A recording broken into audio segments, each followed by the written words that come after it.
So how are you all doing? So कैसा जा रहा है सब टेस्ट सीरीज? स्पेशली अनुभव का अनुभव कैसा रहा? So लास्ट सैटरडे भी अनुभव, इस सैटरडे भी अनुभव. So I hope कि अनुभव का अनुभव आप लोगों को काफ़ी हेल्प करेगा इन दी रियल एग्जाम. अब before I begin the discussion, एक नॉर्मल कहते हैं ना कि एक मैं अपना अनुभव आपसे साझा करना चाहता हूँ. तो in exam I am meeting student जो अभी भी मेरे से मिल रहे हैं कि सर डेली नहीं होता है, 2 पेपर अब मॉक पेपर लगा रहा हूँ, 1 पेपर डेली पेपर सॉल्व कर रहा हूँ. अब देखो, अब आपका एग्ज़ाम जो है 2 वीक्स में, यानी 15 डेज बाद, यानी कि आप 14 डेज ही मान के चलो आप.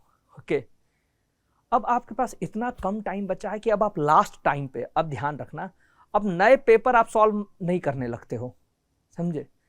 अब आपका दायरा बढ़ाने का टाइम नहीं है, अब आपका समेटने का टाइम है. So from now till your exam, no need of solving too many mock papers. Okay, see whether in CSAT और in GS same thing is applicable in the sense that कि आप नेक्स्ट वीक एक solve कर लो, उसके next week एक solve कर लो. For example अभी तक यानी कि any genuine candidate solves nearly, यानी कि 20, 25, 30, आपको मिनिमम 20, 25 तो कोई भी जेन्युइन कैंडिडेट अब तक मॉक पेपर सॉल्व किया रहता. Now tell me one thing, कि आपने जो फर्स्ट मॉक पेपर दिया था, आपने सॉल्व किया, एनालिसिस की, आपने सब कुछ यानी कि आंसर वगैरह सब चेक किया. आफ्टर दैट इमीडिएटली आप सॉल्व करते same paper, you could have got यानी कि 90-95 क्वेश्चंस करेक्ट अपना minimum. But now today if you sit for the same paper, can you get 90 questions correct? No. Why not? कि भूल जाते हो आप. देखो, रिटेन करने का ही कॉन्सेप्ट है, जितनी बार आप पढ़ोगे उतना रिटेन करोगे. सो अब इंस्टेड ऑफ, नहीं होता है कि solving too many mock papers, what must be your target, कि जितने मॉक पेपर अभी तक सॉल्व किए हैं, जितने भी मॉक पेपर दिए हैं, उनको रिवाइज करो. कि एग्जाम में ये नहीं होना चाहिए कि हाँ ये क्वेश्चन तो किया था, ऐसा क्वेश्चन किया था, ये कॉन्सेप्ट किया था, बट फिर भी क्लैरिटी नहीं आ रही है, फिर भी कंफर्म होकर आंसर नहीं कर पा रहे हो. क्यों? क्योंकि बस करते गए. इसमें एक बड़ा अच्छा यानी कि किस्सा है. नहीं, बचपन में कहानियां पढ़ते थे ना, तो कई बार काफी इंटरेस्टिंग एंड कहते हैं ना कि काफी आपको चीजें सिखा जाती हैं कई कहानियां. So lessons you learn from different stories. So one of the story in my childhood, कि एक बार एक किसान रहता है, तो किसान से राजा खुश हो गया. वो कहता है कि वो इनाम में, राजा किसान को इनाम क्या देता है, कहता है कि सुबह से जमीन में नहीं तो दौड़ना स्टार्ट करो, तुम शाम तक जितनी दूरी कवर करके वापस आ जाओगे उतना जमीन तुम्हारा हो गया. ओके, सो अब वो किसान, वो पर्सन जो है अपना स्टार्ट करता है सुबह दौड़ना, दौड़ते जाता है, फिर कवर करता कुछ एरिया, फिर उसको लगता है और कवर कर ले, और कवर करता जाता, उसको लगता नहीं अभी कम है, और करता जाता है. फिर वो दौड़ते दौड़ते चलते चलते इतनी दूर पहुंच जाता है कि फिर वो वापस नहीं लौट पाता. और हुआ क्या, वो इतना डिस्टेंस ऐसे तो कवर किया, वापस नहीं आ पाया. जब वापस नहीं आ पाया, उसको कुछ नहीं मिला. तो अब आपने अब तक जितने पेपर सॉल्व किए ना, तो वन वे आप चले गए, उनको रिवाइज करने का, कंसोलिडेट करने का टाइम है. अब तक आपने जो भी पढ़ा है, what ever things you have studied, what ever questions you have solve till now, if you can not consolidate that, तो फिर क्या ही पर्पस रहा पेपर सॉल्व करने का. एंड देखो, इस टाइम पे अपना मोराल भी, कॉन्फिडेंस भी जो है बूस्टअप करना, हाई रखना है. गलती से 1-2 टफ पेपर दे दिए मॉक में, अब लगातार बैक टू बैक दुनिया भर के पेपर दोगे, उसमें कोई बहुत टफ पेपर दे दिया, उसमें अगर स्कोर कम आ गया तो पता चला सारा कॉन्फिडेंस गिर गया, and that will hamper your performance in the exam. So just remember this thing, कि अब आपको एनालिसिस नहीं करना, बहुत एनालिसिस हो गया. रिमेंबर, कोई भी 100% प्रिपेयर्ड नहीं रहता इस एग्जाम में, ना 100% आप सिलेबस कवर कर सकते हो. You have covered 80%, make that 80% strong. Okay, so now we come to this paper discussion, Anubhav. अब आज का जो सीसैट पेपर था, now this paper maths and reasoning part was really tough. Maths के कुछ क्वेश्चंस तो वाकई में बहुत ही टफ थे, यानी कहते हैं ना प्यारे प्यारे questions. So you had few प्यारे प्यारे questions here. What was the reason behind that? कि आपको इस टेस्ट में पैसेजेस के क्वेश्चंस इजियर थे कंपैरेटिवली। देखो so many times I have told you all कि इन सीसैट पेपर 3 सेक्शंस है ना, आप किसी 2 सेक्शन पे कंप्लीटली रिलाई नहीं कर सकते हो because 1 section can be too tough. So here today passages were comparatively easier. So until or unless you are in the practice now, you cannot get those easier questions also correct. So balance jaruri hai, you know that balance is important. So I hope aap sabhi ne yani ki test yani ki score, the score which you all would be getting, you must be kind of qualifying in this paper. अगर आज के paper में आप qualify कर रहे हो तो believe me you can easily qualify in this in the real CSAT exam, क्योंकि आज का पेपर का स्टैंडर्ड हाई था। ओके, हाई इसलिए नहीं था कि आपका कॉन्फिडेंस लो करना है, बस हाई इसलिए था कि एक रियलिटी चेक हो और आप things which you have left till now आप क्या करो, आप प्रॉपर एक रिवीजन कर लो, जितने भी टेस्ट पेपर दिए उनके क्वेश्चंस को रिवाइज कर लो, that will be more than enough. So all of you let's begin with the discussion. So this your question number 5th. A school organizes extracurricular activities on every 5th and 4th, every 1st and 4th Saturday as well as on every Wednesday. Find the minimum number of possible days in any month of any year with no extracurricular activity. अब देखो इस question में ध्यान से पढ़ना कि किसी भी मंथ में 1st and 4th Saturday extracurricular activities as well as every Wednesday extracurricular activities organized. So you have to find out minimum number of days, minimum number of days in any month, okay, minimum possible number of days in any month in which there is no extracurricular activity. सब इस case में all of you ये possible कैसे? देखो अगर minimum number of days, तो पहली बात तो मंथ में ही नंबर ऑफ डेज मिनिमम होने चाहिए। सो डेफिनेटली आप किससे स्टार्ट करोगे? विच नॉर्मल ईयर में आपको फैब में 28 डेज। सो इन 28 डेज देखो what is the best part of 28 days ना। So in a month if there are 28 days exactly, then definitely there will be 7 Monday, 7 Tuesday, 7 Wednesday, 7 Thursday, 7 Friday, 7 Saturday, 7 Sunday. 7 होंगे नहीं, 4 होंगे। all 7 days will be 4 times. तो आपको 4 Sundays, 4 Mondays, 4 Tuesday, 4 Wednesday, 4 Thursday, 4 Friday, 4 Saturday. So हर एक दिन आपको कितने होंगे? 4। So आपको एग्जैक्ट होगा 7 के एग्जैक्ट कितने आपको मल्टीपल होंगे? 4। तो अब आप here in this case, so अब 28 days में definitely आपको 4 Saturdays होंगे। so 4 Saturdays होंगे तो इसमें 1st and 4th Saturday, that is 2 days, and every Wednesday, so there will be 4 Wednesday, so 4 Wednesdays, so that is 4 days extracurricular activity. So out of 28 days, how many days extracurricular activity? 6 days. So आपको देखो here 6 days तो आपको extra curricular activities होंगी। So now here in this case 6 days extra curricular activity, then minimum number of days in which no activity, minimum number of days no activity will be what? Will be your 22 days. Minimum number of days which no extracurricular activity, so definitely it will be what? 22 days.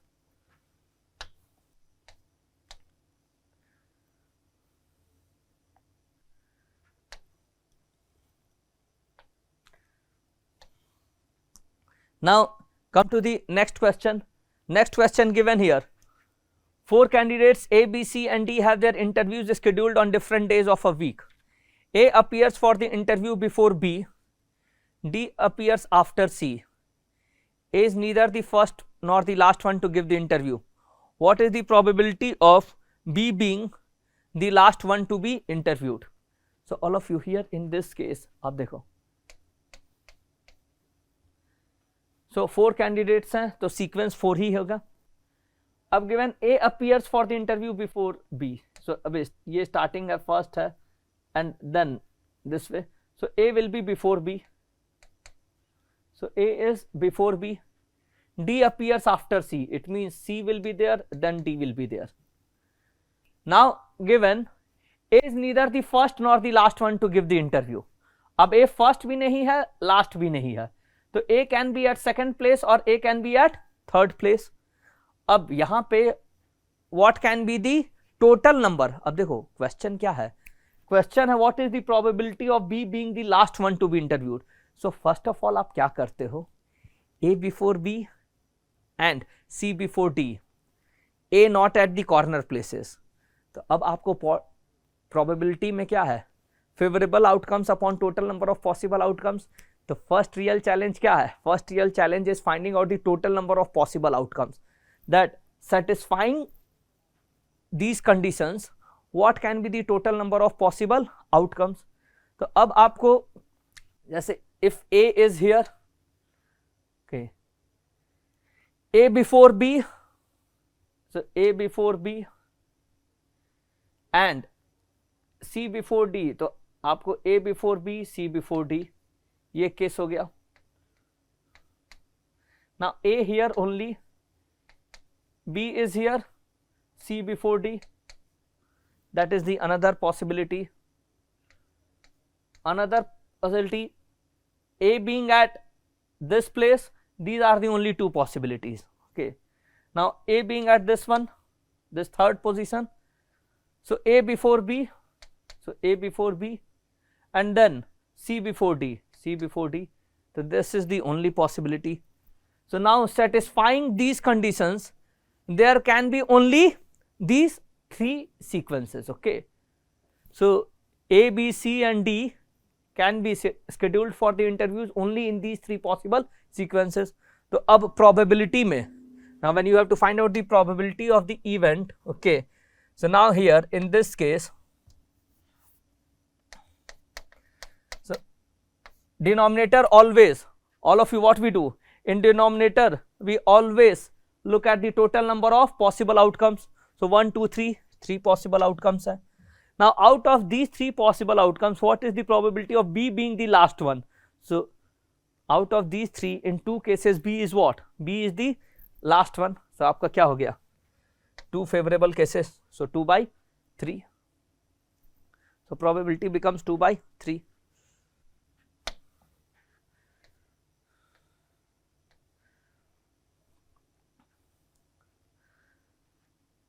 Now next question, अब देखो this is your lengthy question. Now this question what you have to do, you have to read it slowly, you have to understand. देखो कभी भी अगर lengthy question है इस type का तो ये याद रखना कि ये easy होगा, यानी कि if we talk about the calculation and all, तो this one will be comparatively easier. इसमें आपको logic नहीं होगा, just each and every step you have to keep in mind. First and last digits are interchanged. Similarly, the position of second and second last digits are interchanged, third and third last digits are interchanged and so on. Okay, so अब आप क्या करते हो? Now here first and last interchanged. So now in this case, so first and last are interchanged. So first last interchanged. So you write down 2 here, 7 here. 4, 3 interchanged. So 3 here, 4 is here. 3 and 7 interchanged. So 7 is here, 3 is here.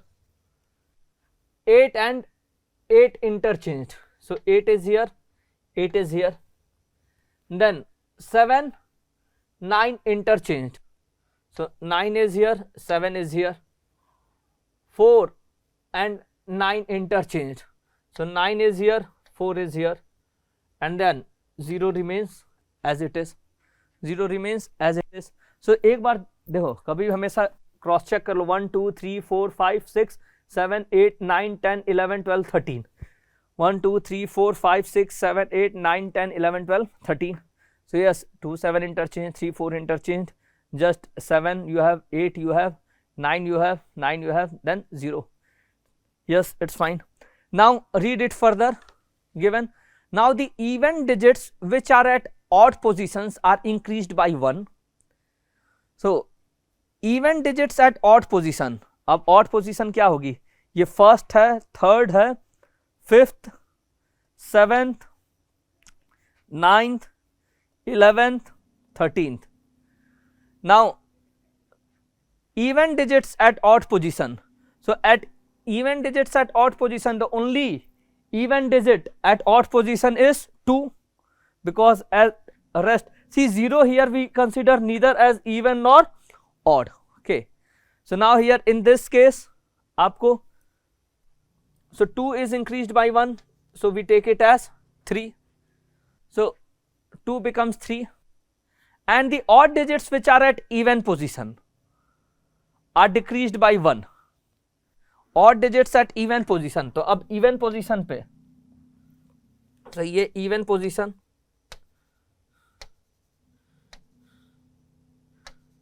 so even position पे what are the odd digits, यहाँ 3 है, 9 है, so 3 and 9 are only at odd positions, sorry these even digits at odd positions, so they are decreased by 1. So 3 की जगह क्या हो गया, now it becomes 2 and instead of 9 it becomes 8 given, while the remaining digits remaining unchanged. So remaining digits आपको unchanged, so 7, 8, 9, 0, 4, 7, 8, 3, 4, 7. So finally we have this form 3, 2, 7, 8, 9, 8, 0, 4, 7, 8, 3, 4, 7.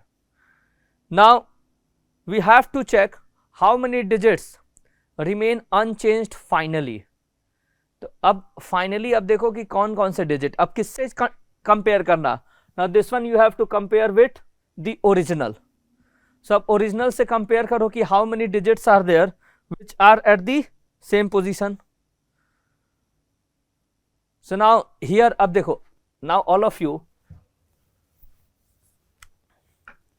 remember 8 is at this position, here also 8, जैसे 7 4 3 है, 3 2 7 है, 8 8, 7 4 9 8, no. Now 0 0 is here, 0 is here at the same position, 0. Okay, 9 9 4 7 8, now you have 8 here, here also you have 8, 7 3 2, now 3 4 7, so no, how many we are getting, 8 0 8. So these are the 3 digits which are at the same position. So all of you, what will be the answer? The answer will be 3 or more. The answer will be 3 or more. देखो ये lengthy question है ना, these type of questions आपको exam में बहुत आते हैं, लेकिन क्वेश्चन क्या है, ईजी है, यहाँ कोई कैलकुलेशन नहीं है, जस्ट आपको ईच स्टेप 1 by 1 करना होता है. देखो एक्सप्लेन करने में टाइम लगता है, सॉल्व करने में ऐसा नहीं है कि it will take so much time, within 1.5 minutes you can solve it, यानी कि टू ही, देयर आर ओनली 2 स्टेप्स ना, आप इंटरचेंज कर रहे हो, उसके बाद आप जितने भी इवन डिजिट्स है ऑड पोजीशन पे आप उसको इंक्रीज कर रहे हो, और odd digits at even position उसको डिक्रीज कर रहे हो, and just you are writing remaining remains unchanged.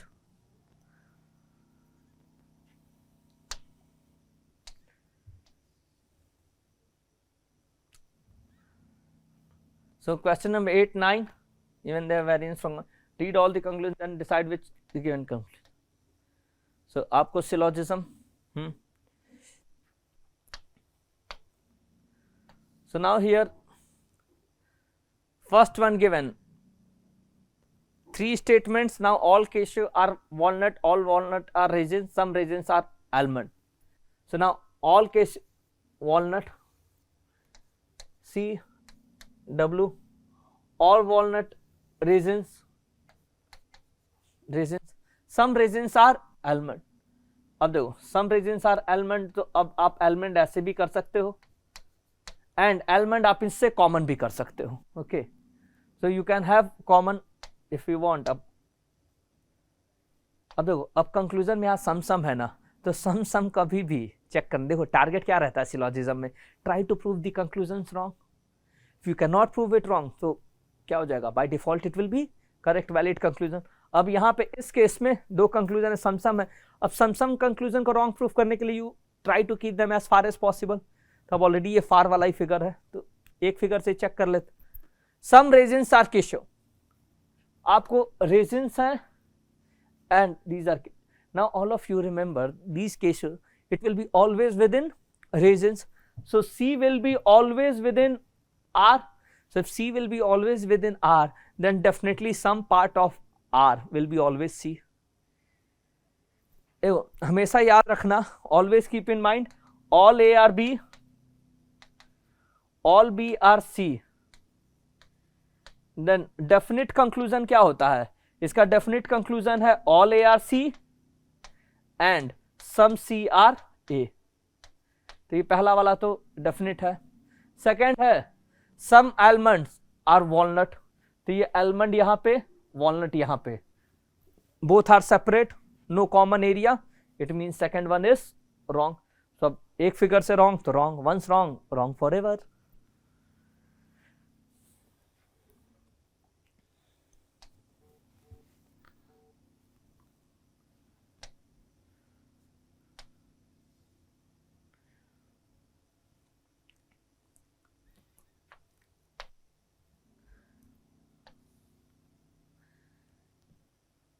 Now, second three statements given. First is only a few milk are paneer. So again, if I am drawing only a few milk, यानी कि बस थोड़ा सा milk क्या है, पनीर है। So milk, paneer, no paneer चीज। So अब यहाँ पे no पनीर चीज,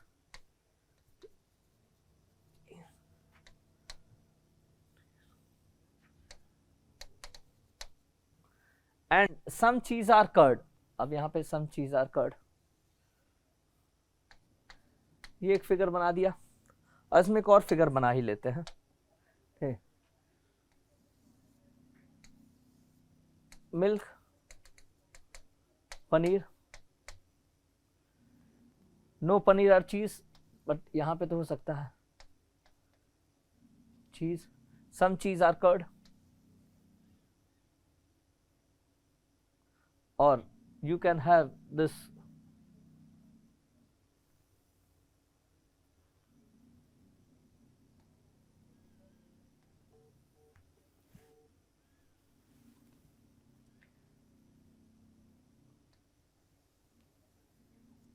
ऐसे बना लो कर्ड। टू फिगर्स हैं, these two figures sufficient, because देखो कर्ड एंड पनीर में कोई रेस्ट्रिक्शन नहीं है। पहला कंक्लूजन क्या है, what is the first conclusion, all paneer can be milk. अब देखो, अब यहां पे आया it is saying can be milk. अब ये कैन बी मिल्क का क्या मतलब है, it is talking about possibility, chance. अब सिंपल स्टेटमेंट रहता है तो उसमें सर्टेनिटी की बात करते हैं, या कैन बी की बात कर रहा है, तो कैन बी यानी कि किसकी बात कर रहा है, पॉसिबिलिटी या चांस की। अब पॉसिबिलिटी या चांस की बात कर रहा है तो all paneer can be milk. अब ये बताओ all paneer can be milk, देखो ये बड़ा सा मिल्क है, इसमें छोटा सा पनीर बना दिया, तो इसमें ओनली अ फ्यू मिल्क, ये पूरे मिल्क में से थोड़ा सा मिल्क आपको क्या है, पनीर है। But all paneer can B, ये क्या कह रहा है, पॉसिबिलिटी, चांस, ऐसा हो सकता है, yes it can be.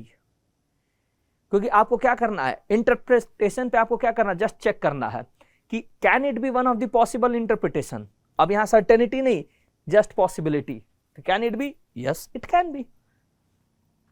Now second, some curd can be milk. अब देखो कर्ड एंड मिल्क में, ये कर्ड है और ये मिल्क है, कर्ड एंड मिल्क में can we have common area, yes.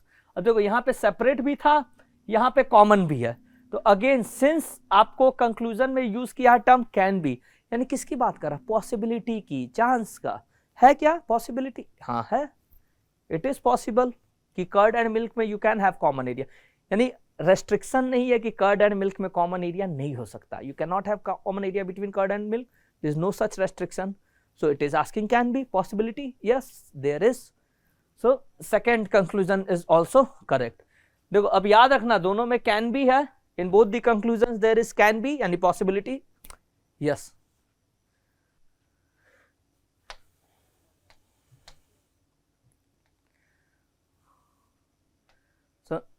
Question number 10, 11.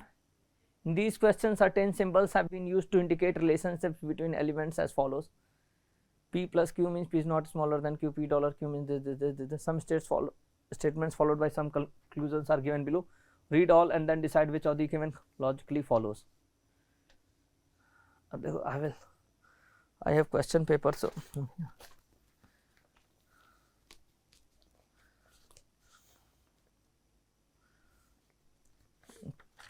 now here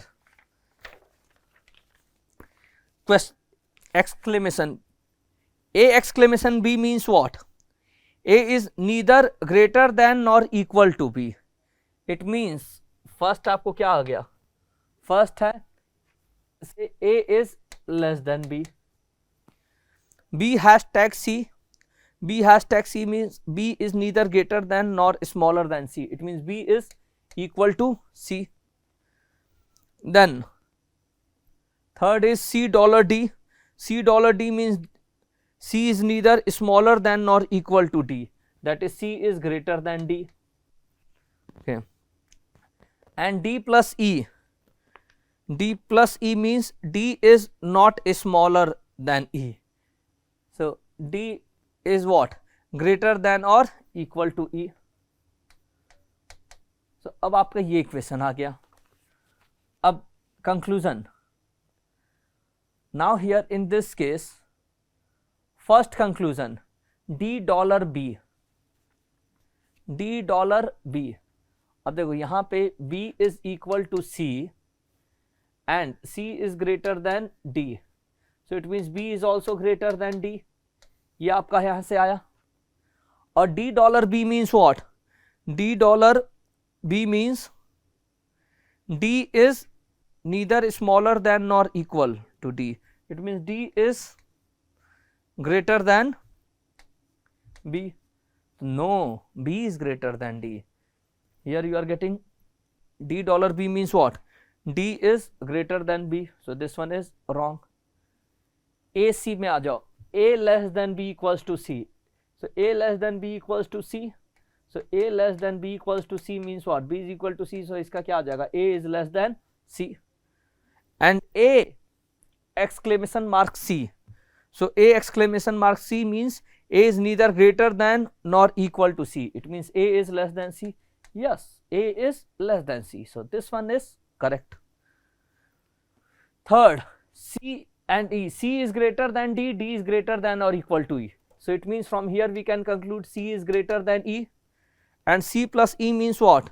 C is not smaller than E. It means C can be what? Greater than or equal to E. अब याद रखना यहाँ पे क्या है? C is greater than E. Therefore ये जो conclusion है ना, C greater than or equal to E, this one is wrong. So C greater than or equal to E नहीं होगा. Conclusion में क्या होगा? C greater than E. So this is also wrong. So आपको क्या है? Only second one is true. Only second one is true.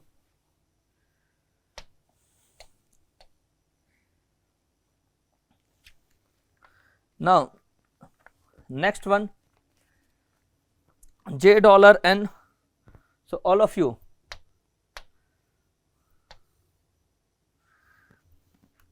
J dollar N means what? J is neither smaller than nor equal to N. It means J is greater than N. N at the rate A. N at the rate A means N is not greater than A. It means N is less than or equal to A. Then A hashtag C. A hashtag C means A is neither greater than nor smaller than C. That is A is equal to C. And C exclamation mark F. C exclamation mark F means C is neither greater than nor equal to F. So it means C is what? Smaller than F. So ये आपका statement है. So now from here just check conclusions. F plus A. F plus A means what? F plus A means F is not smaller than A. यानी कि F क्या है? Greater than और equal to ए। अब यहाँ F और ए में conclusion क्या है, यहाँ पे a is equal to C, C less than F, यानी a is less than f और you can say f is greater than a, f is greater than a, और यहाँ पे क्या है f ग्रेटर देन और equal to a, so now this one is wrong. $J, अब देखो $J ना, अब याद रखना a एंड j यहाँ पे, a एंड j में j ग्रेटर देन n है, n लेस देन और इक्वल टू a है। कभी भी अगर ओपोजिट डायरेक्शन अगर सिंबल आ गया आपका बिटवीन टू वेरिएबल्स ना, then you can not conclude anything. ठीक है, देखते ही ये चेक भी मत करो कि डॉलर का मीनिंग क्या है। ए एंड जे में you can not conclude anything, कुछ कंक्लूड कर ही नहीं सकते। So second one, third one n asterisk c। अब n asterisk c means what? N exclamation mark c, it means n is neither greater than nor equal to c, it means n is less than c। But यहाँ पे क्या है, n less than और equal to a equals to c, यानी कि यहाँ पे क्या आया, n इज लेस देन और इक्वल टू c, और यहाँ कंक्लूजन क्या कह रहा है, n is less than c। So no, this one is also wrong, so this third one is also wrong. सो आपको here none is true. So now in this case none of the conclusion is true.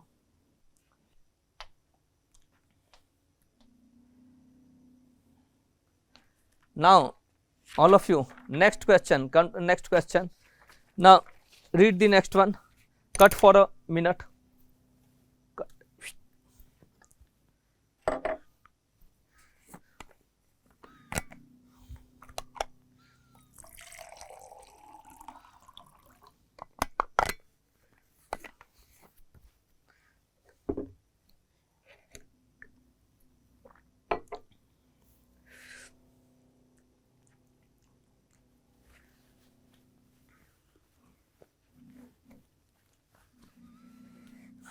Back normal, start. Now come to the next question. Consider the given statements based on the following equation. 4 into p plus 9 equals to cube root of 729 into q. First statement is the value of q cannot be of the form 2n plus 1 where n is an integer if p is any natural number. Okay, so let's check. 4 into p from statement first, 4 into p plus 9 equals to cube root of 729. cube root of 729 क्या है, 9, 9q। अब 4p plus 9 है। अब देखो, अब यहाँ पे ध्यान देना, p is a natural number ना, अगर p नेचुरल नंबर है तो वेदर p इज इवन और ऑड, p इवन हो या ऑड हो, 4p क्या होगा, हमेशा इवन होगा। Any number when multiplied by 4 will become even, यानी प्रोडक्ट आपका इवन होगा। सो दिस इज इवन, और ये क्या है, ऑड है। तो इवन प्लस ऑड क्या होगा आपको, even plus odd will be definitely odd. सो अब 4p plus 9 ऑड है, इट मींस 9q आपका क्या होगा, 9q will be also odd. सो अब 9q ऑड है, यानी आपको 9 into q is odd, अब 9 तो odd है ना, so अब q has to be also odd. So because we know 9 into odd will be only odd. Now the moment you know that q is odd, अब ये पता हो गया, clear हो गया कि q is definitely odd. If q is definitely odd, then value of q it is saying cannot be of the form. अब देखो, अब ऐसे ही याद रखना, n इंटीजर है ना, ध्यान से, n if there is any integer n को आप 2 से मल्टीप्लाई करो, जैसे आप 2 से मल्टीप्लाई करोगे क्या हो जाएगा, even. Any number you multiply by 2, product क्या होगा, even. Even plus 1, even plus 1 will be what, odd. ये कह रहा है कि odd. Now here statement is saying that value of q can not be odd. अरे here we are getting q is odd, here we are getting q is odd, and here it is saying q cannot be odd, it means this statement is wrong. So first statement is what, incorrect, first statement is incorrect because according to the first statement basically it means कि p this q cannot be odd, and from this one we are getting that yes, q is definitely odd. Q is definitely odd.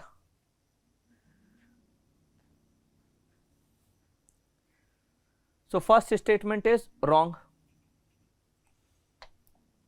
Now second statement, it is saying the value of p cannot be of the form 9n plus 1 where n is an integer if q is any integer. q integer है, n भी integer है. okay, अब देखो, now here 4p plus 9, second is 4p plus 9 equals to cube root of 729. आपको हमेशा क्या होगा 9, 9q. अब 4p plus 4p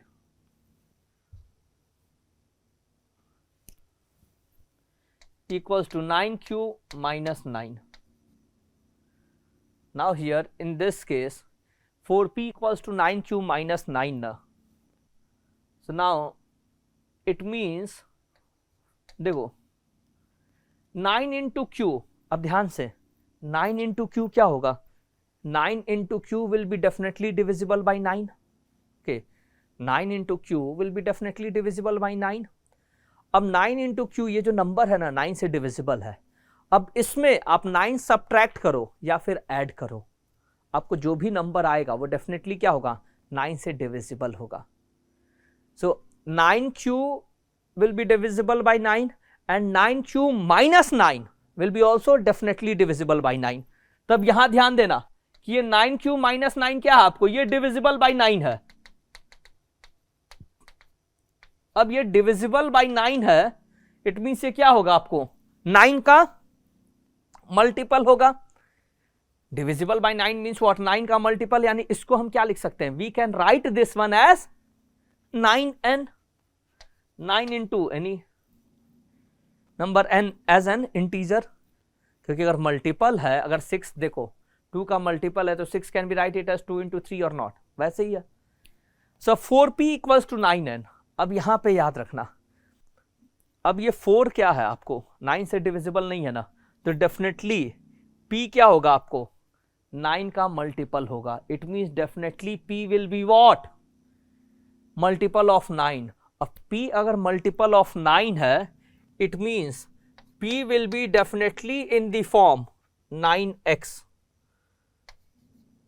या फिर यहां पे एक काम कर लो, ऐसे ना थोड़ा सा कंफ्यूजन दूर करने के लिए इसको x ले लो and this one take it as n, कि 4p equals to 9x because 4p आपका क्या होगा 9 का मल्टीपल होगा, तो 9 into x. तो अगर 4p है 9 का मल्टीपल एंड 4 क्या है, 9 4 से डिविजिबल नहीं ना है, तो इट मीन्स डेफिनेटली आपको क्या होगा, p ही आपका 9 का मल्टीपल है. अब p का 9 का multiple, it means p is of the form what 9n. p किसके फॉर्म में है, 9n के फॉर्म में है, यानी p आपका 9 का मल्टीपल है, definitely it will be in the form of 9n. अब ये क्या कह रहा है, value of p can not B of the form 9n plus 1. अब p अगर 9n है, 9 का मल्टीपल है, तो डेफिनेटली 9n plus 1 तो नहीं होगा ना, so it cannot be 9n plus 1. it means yes, second statement is what correct. अब यहाँ पे जस्ट मल्टीपल और इसका कॉन्सेप्ट क्लियर है ना, तो अगेन एक्सप्लेन करने में टाइम लग रहा है, सॉल्व करने में टाइम नहीं लगेगा. With in a minute and half you can solve this question. Easy था, 4p plus 9 equals to 9q. यहीं से इजीली आइडिया लग जाएगा ऑड का और 9 का मल्टीपल का, सॉल्व कर सकते.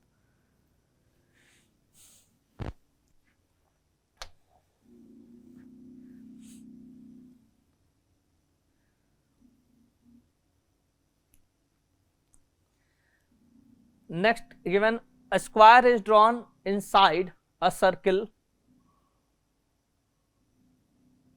of radius 8 centimeter. Okay. Then a circle is drawn within this. Drawn inside this circle as per the following figure. अब ये फिगर है, अब देखो ये जो बड़ा सर्किल है, this larger circle. Now within this larger circle a square is drawn.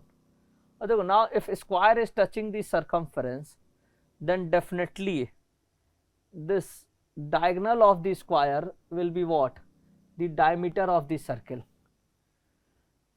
Diagonal of the square will be what? Your diameter of this circle. अब सर्किल का रेडियस अगर 8 सेंटीमीटर है, यानी आपको इसका क्या हो जाएगा? This diagonal will be total 16 centimetre. ये कितना हो गया? 16 centimetre.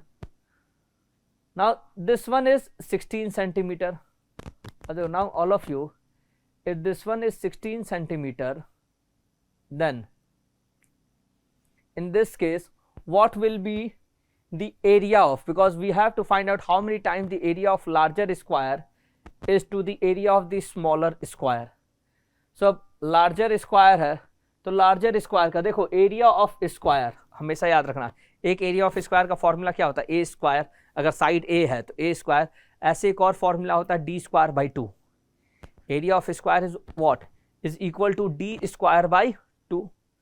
So d square by 2. So now here in this case, अब area of larger square, area क्या हो गया? Larger square का बड़े square का d square, that is 16 square by 2 centimeter square. So 16 into 16 by 2, that is 128 centimeter square. Okay? तब ये आ गया. Okay. Now here in this case, अब आप लोग ध्यान देना. Okay. So larger area square we have got. Now अब यहाँ पे इस smaller circle, now all of you look at this smaller circle. ये टच कर रहा है यहाँ से. So now here ये 8 है, 8 सेंटीमीटर है. ठीक, ये क्या है आपको? Now this side and this side they will be equal. ये आपको क्या हो जाएगा? This one will be your isosceles right angle triangle. ये आपको क्या होगा? Isosceles right angle triangle. अब ये isosceles right angle triangle है, तो अब इस केस में अगर ये साइड A है तो A and A, so ये A square plus A square, A square plus A square will be equal to what? 8 square, यानी 2A square equals to 8 square. So A square will be equal to what? 8 square by 2. It means ये क्या हो गया आपको? A will be equal to 8 upon root 2. A upon root 2. So अब A upon root 2 ये हो गया. ठीक, यानी अब ध्यान देना कि अब ये जो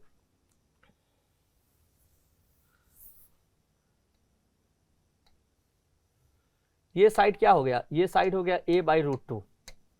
ये साइड a बाई रूट 2, तो ये तो एक्चुअली रेडियस है ना. तो ऐसे ही इस सर्किल में ये जो डायमीटर होगा, तो डायमीटर क्या हो गया? 2a upon root 2. So now this is the diameter of this smaller circle. अब ये डायमीटर इसका क्या है? डायगोनल है, तो 8 की जगह आप क्या लिख सकते हो? Now this is 2 into 8 upon root 2. So अब this is the diameter of the smaller circle. So what will be the area of the smaller circle? अब smaller circle का area क्या हो जाएगा? So area of smaller circle will be equal to what? अब 2 into 8 upon root 2 whole square by 2. So d square upon 2. So अब यहाँ पे क्या हो जाएगा? 4 into 64 अपॉन रूट 2 का स्क्वायर 2 हो गया, 2 into 2.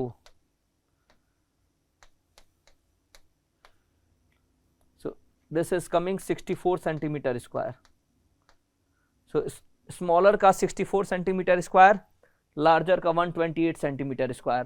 तो how many times larger square is to the area of a smaller square? जो larger square है ना, वो अपने स्मॉलर स्क्वायर के एरिया के क्या होगा? जस्ट डबल होगा. अब एग्जाम में अब याद रखना ऑल ऑफ यू, अब एक चीज यहां पे देखो, शॉर्टकट याद रखना. एग्जाम में अगर ऐसा फिगर आता है ना, ऐसे अगर सर्किल फॉर्म होते हैं, ऐसे सर्किल फॉर्म होते हैं, तो please keep this thing in mind that here in this case ये लार्जर स्क्वायर, यहाँ पे आपको 8 की जगह, रेडियस 8 की जगह 10 होता, 16 होता, 20 होता, 25 होता, what ever, always this larger square area will be just double the square of this one. Larger का जो स्क्वायर का एरिया होगा ना वो हमेशा डबल होगा whenever figure is in this form, ऐसे जस्ट यानी कि नहीं होता कि आपको सर्किल बाउंड्री टच करते square and within square there is the smaller circle and within that you have the smaller square. So हमेशा बाउंड्रीज टच करेंगी, तो always keep this thing in mind, this is always true कि larger square area will be what, just double of the smaller square.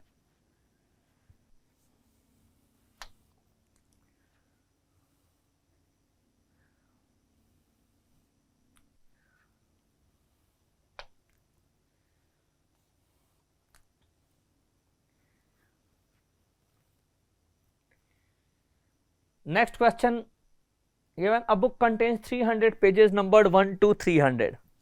Rajesh tears one page from this book at random.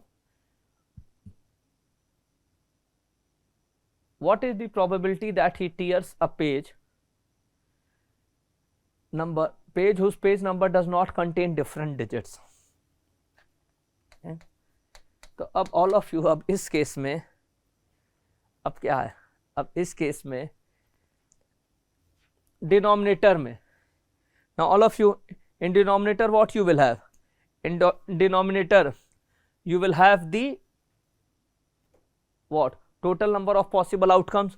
So total number of possible outcomes is what, total number of possible outcomes is 300. A favorable outcome, favorable outcome means what, those pages does not contain different digits, यानी कि those pages does not contain different digits. अब आपको सबसे पहले to 1 to 9 ये जितने pages हैं they contain single digit. So if they contain single digit, definitely they cannot contain different digits. And then page number 11, 22, 33, 44, 55, 66, 77, 88, 99, these also they do not contain different digits. And then 3, देखो page 300 तक है, तो 3 digit में all 3 digits being same क्या होगा, आपको खाली बस 100 will be the pages in which all the digits will be same will be only 111 and 222 because page he number 300 तक है. So total number of favorable outcomes ये 9 plus 9 18 and plus 2 20, 20 upon 300 that is 1 by 15.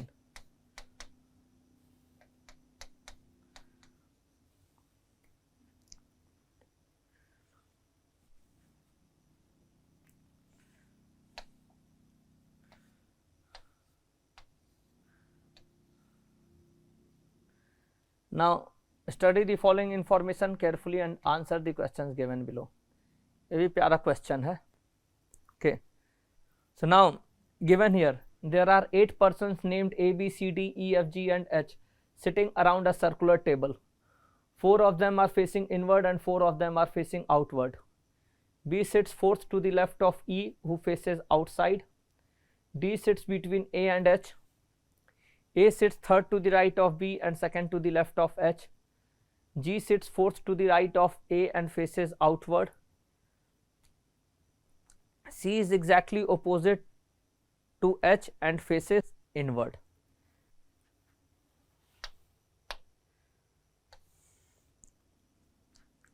Now all of you here, अब देखो ये circular, अब इस case में ना you will have to do little bit of what, hit and trial. Hit and trial भी आपको करना पड़ेगा. You have to start with means नहीं होता 2-3 possibilities. 8 positions हैं. देखो हम we always take की what, they are equidistant from each other. अब first statement है, first read all the arrangement. देखो कभी भी ना these type of question ना पहली बार ही पढ़ के ना अटेम्प्ट मत करने लगा करो, क्योंकि पता चलेगा जितना दिमाग लगाओगे कहीं में वो लास्ट वाले स्टेटमेंट क्लियरली गिवन होगा. So just you try to fix accordingly. Okay, जैसे B sits fourth to the left of E. अब fourth to the left of E में बेस्ट पार्ट है. You know what is the best part? Who faces outside? तो अब suppose E faces outside. नहीं, here who faces outside, it means किसकी बात कर रहा है? E who faces outside. E faces outside. So B sits fourth to the left of E who faces outside. A fourth left. Now outside के लिए left ये रहेगा. This one will be right. This one will be left. This one will be right. याद रखना, outside and inside face करने पे क्या होता है? Left and right changes. जैसे अभी right है, ये left है, ऐसे हो गया, तो ये right हो गया, ये left हो गया, तो it changes. So B sits opposite. अब यहाँ पे आ जाओ. B is here. अब B we don't know कि B is whether sitting facing inward or outward. Okay. Now given, अब देखो यहाँ पे A sits B के रेस्पेक्ट में, A sits third to the right of B and second to the left of H. अब देखो, अब इस केस में क्या होगा ना कि B sitting inward, right and left different होगा, outward right and left different होगा. So now all of you here in this case, अब यहाँ पे क्या करेंगे? We'll take two cases, inward भी लेके outward भी लेके. See, if your arrangement will be wrong, definitely it will counter any of the conditions and then you can easily cancel that arrangement. तो अब आपका यहाँ पे here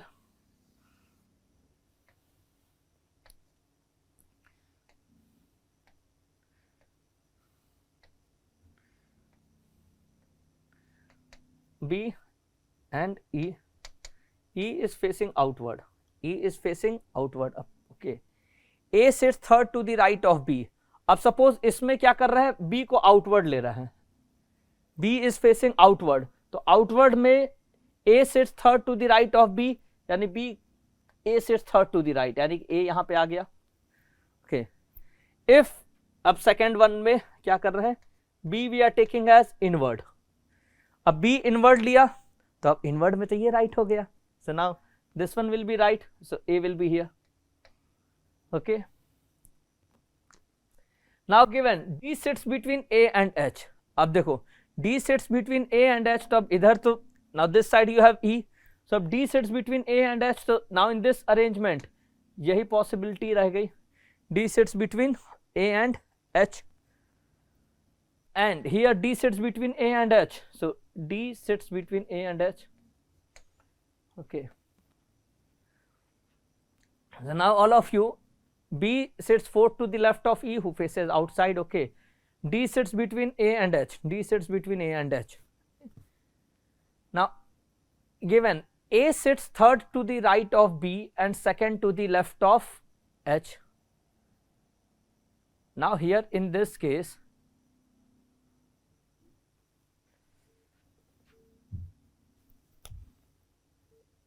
this was H. All of you just remember, this is what? This is H. Now here in this case, अब next one क्या है? Next one it is saying G sits fourth to the right of A. G sits fourth to the right of A. अब best part क्या है ना, fourth right बड़ा easy होता है, क्योंकि इस केस में 8 पर्सन है ना, तो वेदर सिटिंग इनवर्ड या आउटवर्ड, फोर्थ हमेशा क्या होगा? जस्ट अपोजिट होगा. तो इधर से भी चलोगे फोर्थ वहीं पहुंचोगे, इधर से भी चले फोर्थ वहीं. So G sits fourth to the right of A, so it means definitely आपको क्या हो गया? अपोजिट हो गया. G will be always opposite and faces outward. Faces outward. अब जी हमेशा कैसे फेस करेगा? G will be facing outward. G will be facing outward.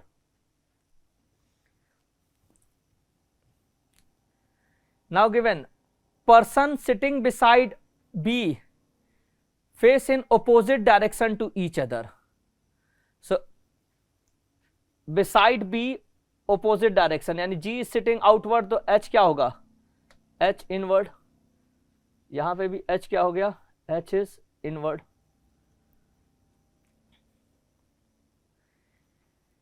Given C is sitting exactly opposite to H and faces inward. C is sitting exactly opposite to H. So C is here inward. C is here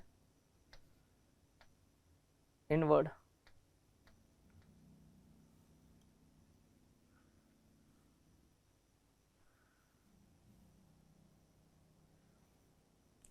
Now only person remaining is your, we have A, B, C, D, E. So here we have F. Here we are placing F. Now all of you just see whether it is countering any of the position. अब यहाँ पे, अब देखो यहाँ पे interesting क्या है, the moment you know that A sits third to the right of B and second to the left of H. A क्या है, H के second left में है. So यहाँ पे H in the first figure H is inward, so second left. Yes, this one will be left. Yes, it is satisfying. But in second figure if H is sitting here, then H का left क्या होगा, G होगा, and A is becomes to the right. So आपका ये क्या हो गया, ये eliminate हो गया. Now this one is eliminated. Now the moment you know this one is eliminated, अब आपके पास, now it is complete. Now you can easily answer the questions. Now you can easily answer the questions. Now the questions are, जैसे अब, who sits third to the left of B? So who sits third to the left of B? अब याद रखना, B is facing outward, तो third to the left, इस B के left में क्या होगा, this one, 1 2 3, that is C. C will be to the left. Then next question आपका 20th, how many person are sitting between G and D if counted in the rightward direction from G? अब counted in the rightward direction, अब G is sitting outward. Okay, so between G and D, G यहाँ पे है, D यहाँ पे है, so rightward direction, so rightward direction में between G and D how many person are sitting? 2 person, B and H, so 2 person. Okay, now next one is find the odd pair. Option A has CH, तो CH क्या है, opposite है. Okay, option B GA, GA भी opposite है. Option C FD, FD भी opposite है. Option D AB, AB no, AB they are not opposite. तो इसमें odd क्या हो गया, option D. odd is option D.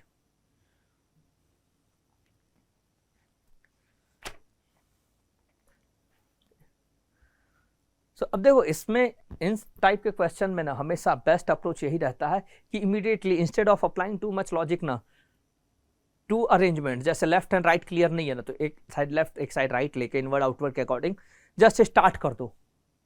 क्योंकि आप बहुत ज्यादा लॉजिक लगाने लगोगे तो टाइम स्पेंड होगा, उसका कोई फायदा नहीं है. इमीडिएटली पैरेलल 2 फिगर्स ड्रॉ करते चलो, बिकॉज देखो हमेशा यूनिक अरेंजमेंट होगा, there will be always unique arrangement. अब यूनिक अरेंजमेंट है तो आपको काउंटर करेगा ही, तो definitely it will counter any of the existing conditions. तो इसलिए बेस्ट अप्रोच यही होता है, इमीडिएटली 2 फिगर ड्रॉ करो, तुरंत बनाते चलो. जो ऐसे कहाँ गलत हुआ जस्ट कैंसिल करो मेन फिगर पे. Now based on that you answer the question.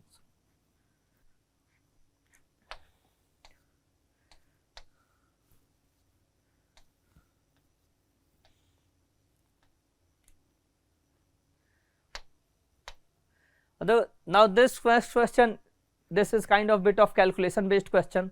A trader earns a profit of 18% after selling a washing machine at 12% discount on the printed price. Then find the ratio of the printed price and cost price of the washing machine. अब इसमें थोड़ा सा calculation करना पड़ेगा. Earns a profit of 18% selling a washing machine at 12% discount on the printed price. Suppose printed price अगर 100 है, 12% discount, तो आपको कितना हो गया, 88 हो गया. सेलिंग प्राइस 88 है. अब 88 पे सेल करने में उसको प्रॉफिट क्या हो रहा है, 18% का. अब 18% का प्रॉफिट हो रहा है, it means this 88 will be what? 118% of the cost price. So cost price into 118% will be equal to what? 88. So CP will be equal to what? 88 upon 100 into 118. So question क्या? Find the ratio of the printed price. Printed price यानी marked price आपको upon cost price.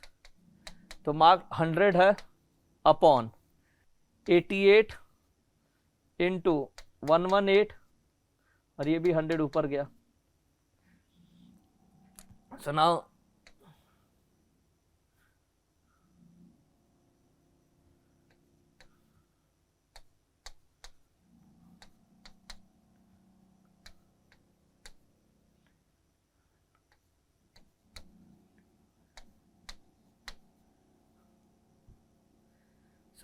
आपका आ गया ये 625 upon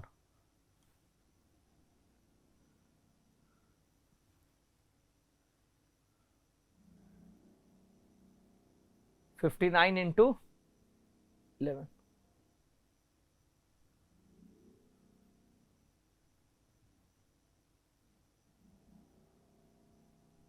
अरे question दोबारा करना. एक सेकंड रुक जाओ. हम भी क्या कर रहे हैं यार, सही में सब चुतिया. दोबारा question.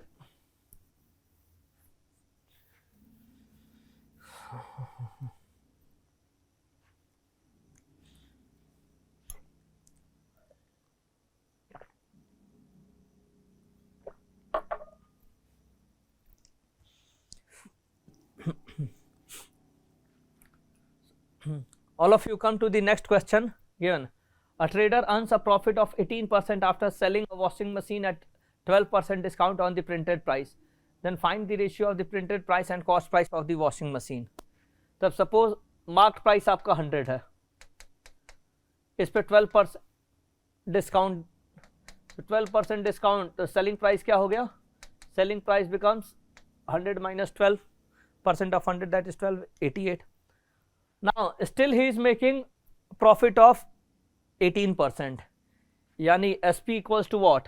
118% of cost price. So अब 118% into CP equals to 88. So CP will be equal to what? 88 upon 100 into 118.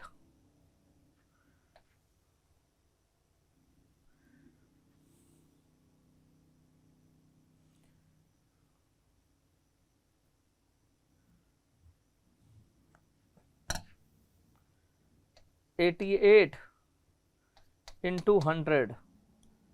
अरे फिर से करो यार, ये क्या हो रहा है यार, दिमाग ही खराब हो गया.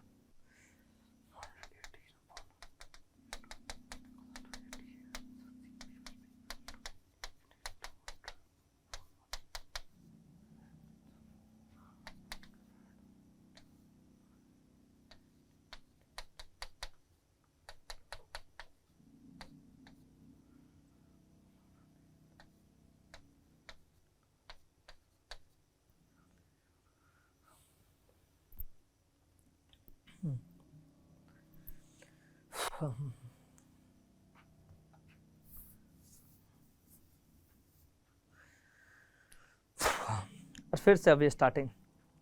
So all of you, we come to the next question given. A trader earns a profit of 18% after selling a washing machine at a 12% discount on the printed price. Then find the ratio of the printed price and cost price of the washing machine. So now here in this case, if the marked price is 100, 12% discount, then selling price becomes what? 88, and still he is making what? 18% profit. So it means SP equals to what? 118% of cost price. So 118 upon 100 into CP equals to 88. So CP will be equal to what? 88 into 100 upon 118. Now this is cost price. Now what is asked from us in the question? Ratio of printed price and cost price. So MP upon CP. So MP upon CP. MP is what? 100 upon CP. 88 into 100 upon 118, ये 118 ऊपर गया, this 100 gone, ये 59 हो गया, ये 44, 59 upon 44। अब देखो 59 upon 44 ना, now when you do the calculation you will get 1.34। अब कई बार ना you look at the options, okay, and यहीं पे अपना थोड़ा सा ना न्यूमेरिकल कॉन्सेप्ट जो है अगर स्ट्रांग रहेगा तो no need of doing exact calculation, क्योंकि options are not that close. अब यहाँ पे 59 अपॉन 44 है, 1.34, 1.56, 1.78, 1.92। अब ये 59/44 है ना, तो 44 का हाफ क्या होता है, 22 ना, तो 44 into 1 is 44 and 44 half is 22, तो यानी 44 प्लस 22 दैट इज, अगर 66 होगा न्यूमरेटर में तो 66/44 क्या होगा आपको, 1.5 होगा। तो अब 66 से अगर न्यूमरेटर लेस है जैसे 59, तो जो वैल्यू होगी overall it will be less than 1.5, तो less than 1.5 only option is option A, mark कर दो। So no need of doing exact calculation, you can solve it.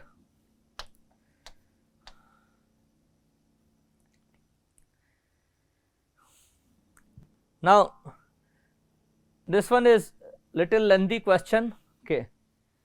Given a guava juice manufacturer mixes guava pulp with water to prepare a mixture. Vessel A and vessel B contains the pulp and water in the ratio of 2:7 and 8:3 respectively. Now 54% mixture from vessel A and 33% mixture from vessel B are mixed together and put into vessel C containing milk. Finally, vessel C contains 25 liters of pulp, 32 liters of water and 23 liters of milk. Find the difference in the quantity of pulp in vessel A and quantity of water in vessel B.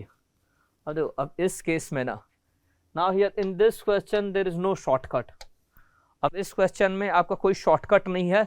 In exam what you can do, definitely जब आपको पढ़ो लगे ना कि question लेंदी होगा calculation, so what you have to do, skip the question, and में आके भले अटेम्प्ट कर लो, अभी के लिए स्किप कर सकते हो।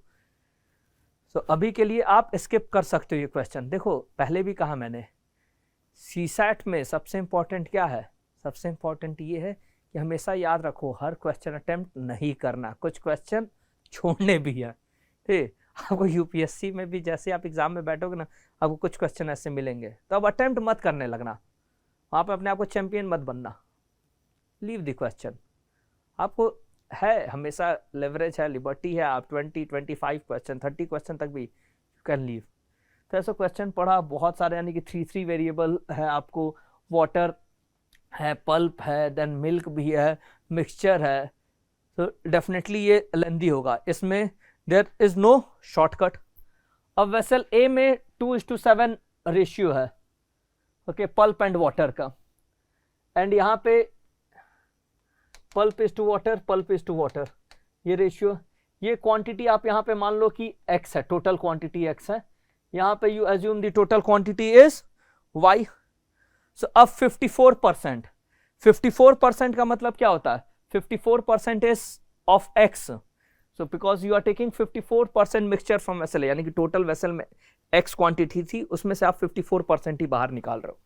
सो 54% निकालोगे यानी कितना निकालोगे आप, 0.54x, तो आपको क्वांटिटी ऑफ पल्प कितना निकला, 0.54x, ये टोटल क्वांटिटी में से quantity of into, if we talk about, अब देखो यहाँ पे here in this question quantity of pulp, quantity of water, so you have to frame two equation. So अब क्वांटिटी ऑफ पल्प, ये पहले हम पल्प ले रहे हैं, सो 0.54x टोटल क्वांटिटी, यानी 54% में पल्प एंड वाटर का रेशियो 2:7 है, तो इंटू 2/9 प्लस सेकेंड वेसल से, सेकेंड वेसल का कितना है 33%, तो y था तो 0.33y into 8/11, this is the quantity of pulp. ये टोटल क्वांटिटी ऑफ पल्प, ये क्या हो जाता है, फाइनली वेसल सी में कितना पल्प आया, 25 लीटर ऑफ पल्प, यानी this is equal to what 25.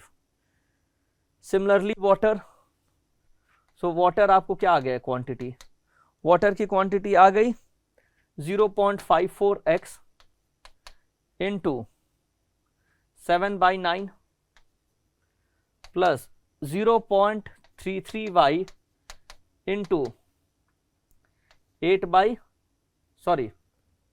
3/11 and this one, ये टोटल क्वांटिटी आपको कितना दे रखा है, total quantity of water is given 32.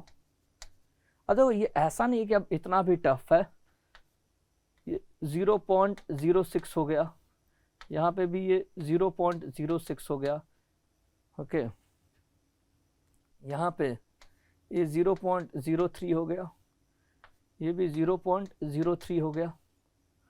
सो आपको 0.06 इंटू 2 करोगे तो आपको क्या आ जाएगा, ये 1.2x प्लस 0.03 इंटू 8 करोगे तो 2.4y इक्वल्स टू 25 आ गया. एंड यहाँ पे 0.06 इंटू 7 किया तो 4.2x प्लस 0.03 इंटू 3 किया तो 0.09y equals to 32. So now all of you here in this case, अब आप क्या करते हो, now there are two equations, two variables, two variables, now you solve it. So now after solving it, देखो after solving it,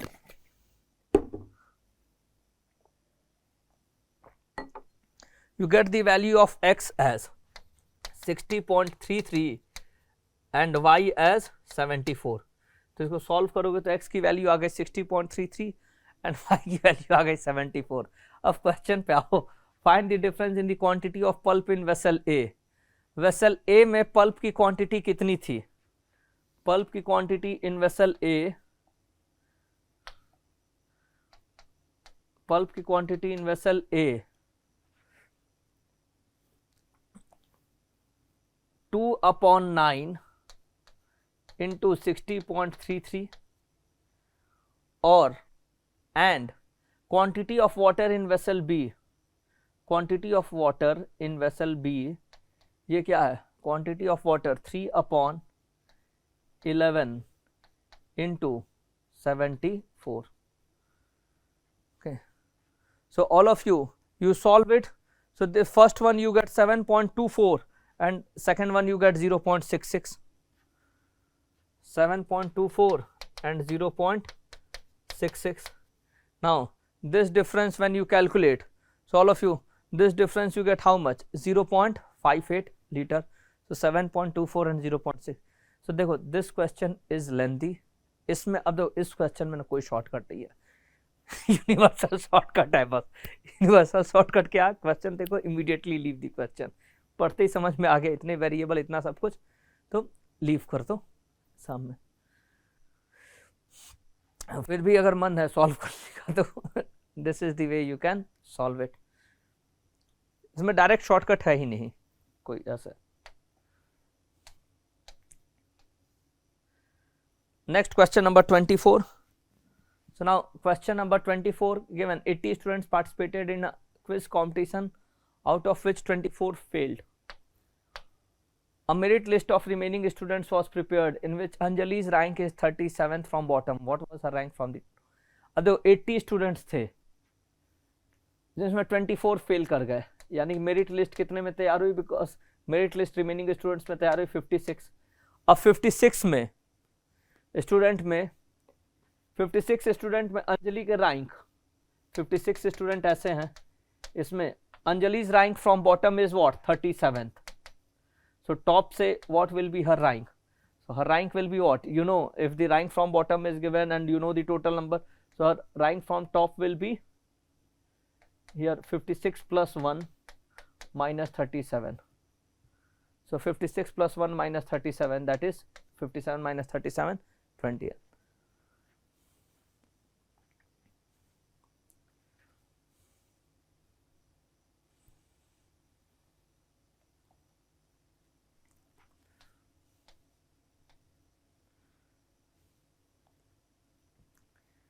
Now all of you, this is your another kind of pyara question. So now here वही है, खरगोश और कछुए की कहानी बचपन से सुनते आए हो ना, यहाँ पे अब कैलकुलेट करना है कि कितनी देर खरगोश सोया and for what time period did he kind of take the nap. Now here in this case, given in a race of 800 meter between a tortoise and a hare, the tortoise moves with a constant speed of 10 km per hour. Okay, the hare runs at a speed of 30 km per hour in the beginning of the race. After some time it stops and takes the nap. When it wakes up, it finds the tortoise to be just 24 meters away from the finish line. It starts running at 50 km per hour but still loses the race by 2 seconds. Find the approximate time duration for which the hare took the nap.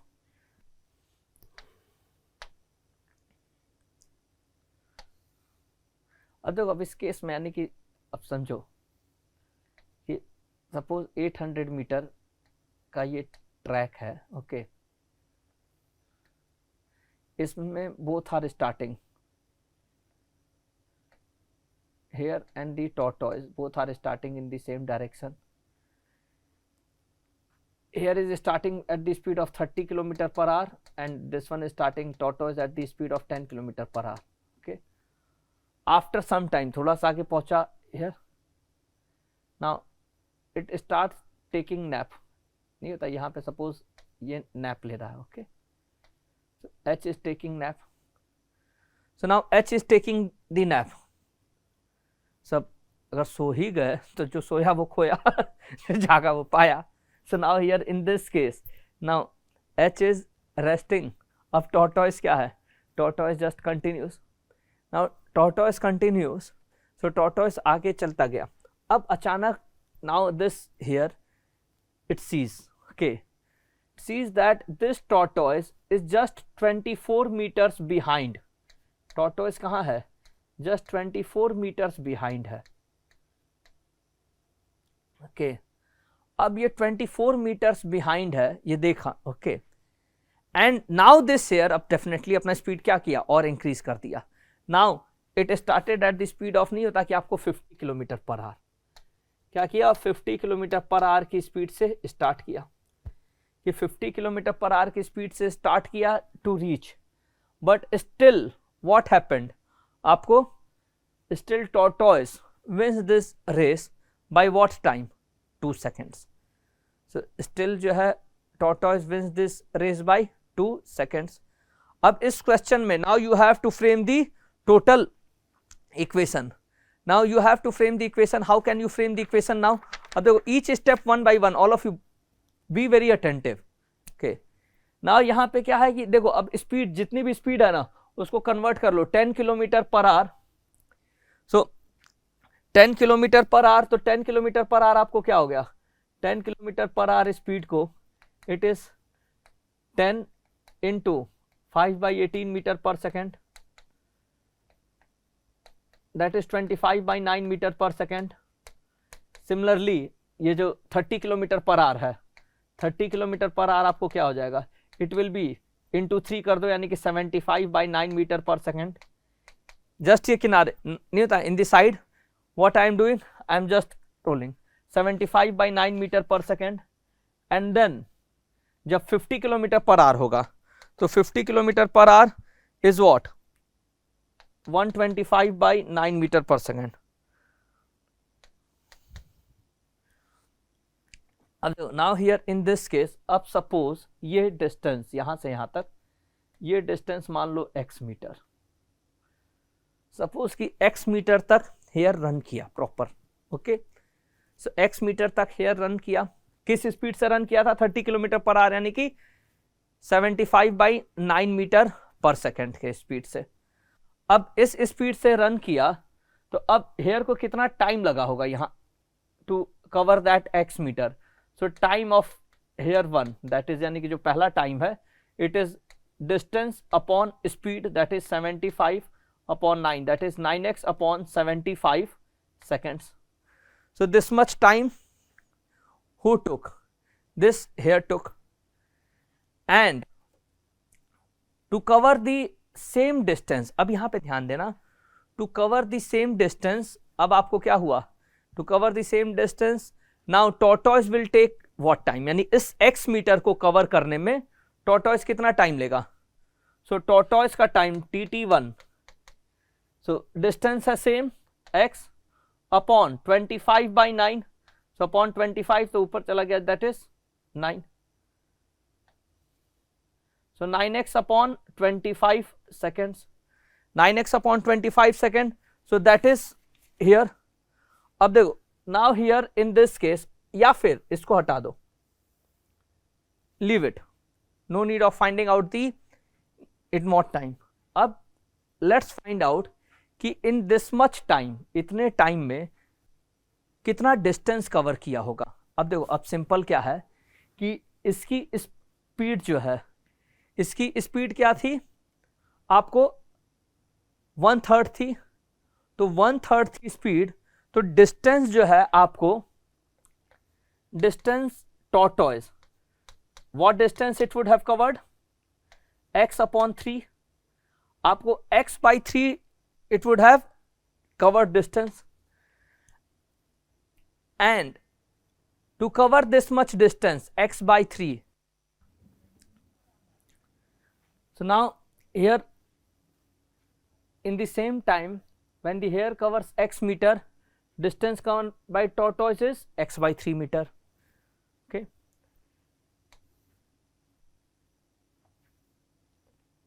Now suppose this hair, it is taking rest for y seconds. So now अब y seconds तक अगर ये rest लेता है, okay. So total distance covered by tortoise, okay, total distance covered by tortoise, okay, till the moment this hair wakes up, okay.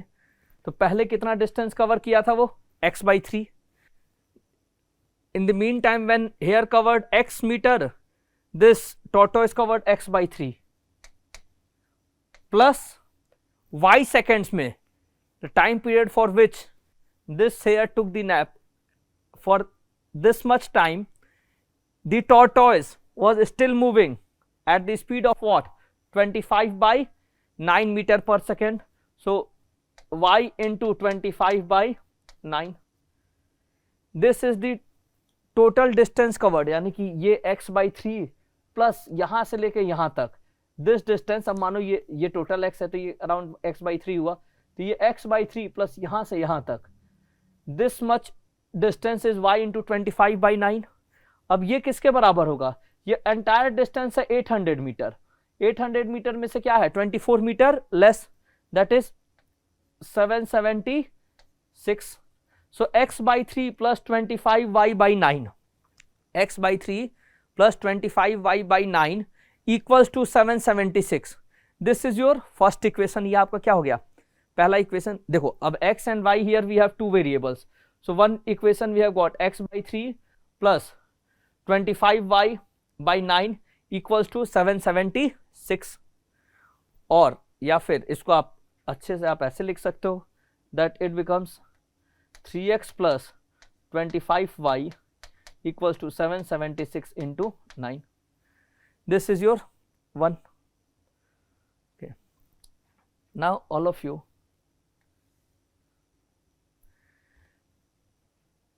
now given that अब this hair, once the hair wakes up, अब hair जब ये wake up किया तो अब इसको कितना distance cover करना था, ये रिमेनिंग डिस्टेंस अब कवर करना था.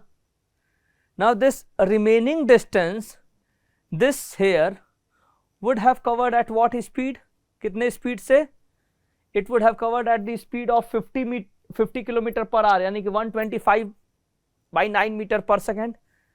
so now the time in which, अब देखो, अब ये ध्यान से देखना, the time in which this hair covered this much distance, okay, तो ये डिस्टेंस कितना 800 माइनस x अपॉन स्पीड क्या है 125/9, and this hair लॉस्ट, यानी कि अब ये टाइम, इतने टाइम में ये रिमेनिंग डिस्टेंस ये कवर करेगा। बट ये क्या हुआ, all of you here this distance upon the time taken by hare and it is losing by 2 seconds. अब 24 मीटर टॉर्टॉइस को, क्योंकि टॉर्टॉइस याद रखना ये 776 मीटर तक का इक्वेशन था। Now to cover this 24 metre tortoise would be taking how much time, tortoise को कितना टाइम लग रहा होगा, tortoise would be taking 24 upon 25/9। So this is the time taken by this tortoise, this is the time taken by here, and then now all of you, अब ये क्या होगा, this one will be 2 seconds less, the time taken by tortoise would be what, 2 seconds less, क्योंकि tortoise 2 seconds पहले पहुंचा होगा, then only it wins the race ना। So -2 equals to 24 upon 25/9। So all of you, this equation is very important. So 800 minus x upon 125/9 and the remaining distance cover can what time took 2 seconds less than 24 upon 25/9. So now all of you here in this case, now you solve it. Now after solving, नहीं होता कि after solving you get the value of x. Now here what is the question? Find the approximate time duration for which the hare took the nap. So after solving x you get as 652.22 meter and the value of y you get around 201.1 seconds. So therefore in question it is asking us approximate time, it is asking us approximate time. तो आपको approximate time क्या आता है, approximate time is 201 seconds, approximate time is 201 seconds. This is another प्यारा question. देखो exam में याद रखना देयर विल बी 5 to 7 ही प्यारे प्यारे क्वेश्चंस, एग्जाम में there will be 5 to 7 your प्यारे प्यारे questions. Now next question, study the following arrangement carefully and answer the questions given below. FA73 $GF hashtag and E27A98 exclamation mark U2U and asterisk F4E and sign. How many such vowels are there in the above arrangement which is immediately followed by a number, immediately followed by a number? So vowels are there which are immediately followed by a number but not immediately preceded by a symbol. but पहले क्या है आपको, symbol नहीं है, पहले क्या है, symbol नहीं है। so now vowels followed by number but not immediately preceded by symbol. so a के बाद a is vowel। अब देखो vowel कौन कौन से हैं याद रखना, a e, पहले तो vowel मार्क कर लो, सबसे इजी है, वॉवेल मार्क किया, A E A U U E, okay. So A E A U U E, these are the vowels. अब immediately followed by a number, followed by a number, A के बाद 7, yes, E2 ये भी qualify किया, ए के बाद 9 ये भी क्वालिफाई किया, ओके। U2 ये भी क्वालिफाई किया, okay. U A and sign, no this one is not qualifying. E and sign, this one is not qualifying क्योंकि नंबर होना चाहिए। But not immediately preceded by symbol, but इससे पहले क्या हो, सिंबल ना हो। तो अभी ये कितने आए, 4 आए हैं। F में F है, सिंबल नहीं है, यानी यस FA7 ये वैलिड है। Then E2 and oh this is symbol, so no, this one is not applicable। A9 and before A, yes we have 7, not a symbol, so A9 7, this one again। U2 है but before it we have symbol, so this one, So how many we are getting? We are getting just 2. Now देखो, this one is relatively easier question based on pure observation, just observation. एक एक चीज clear कर लो, just step by step. पहले vowels mark करो, then vowels के बाद नंबर वाले मार्क करो, यानी those pair vowel number, and then in those you check how many there are there in which we don't have symbol before it. Fine.